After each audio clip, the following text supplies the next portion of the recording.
Ba't kaya sinasabing break na sina Sam Milby and Catriona Gray?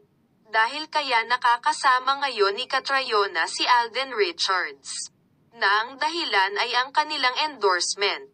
Napili nga sina Alden and Catriona ng Ceylon, isang kilalang brand ng gulong upang mas pagandahin ang kalidad ng buhay ng mga Filipino, para sa kanilang year-long campaign.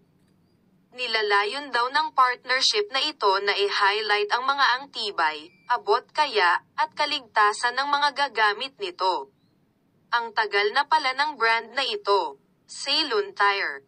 At kilala na ito sa US and Europe na pwede sa commercial and passenger vehicles.